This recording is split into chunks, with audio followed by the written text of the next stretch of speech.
C Joseph Vijay எனும் நான்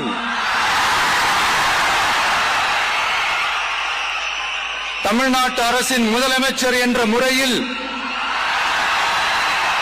எனது கவனத்திற்குள்ளாவதும் தெரிய வருவதுமான எந்த பொருளையும்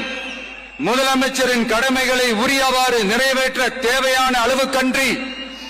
ஒருவரிடமோ பலரிடமோ நேர்முகமாகவோ மறைமுகமாகவோ அறிவிக்கவோ வெளிப்படுத்தவோ மாட்டேன் என்று ஆண்டவன் மீது ஆணையிட்டு உறுதிமொழிகிறேன்.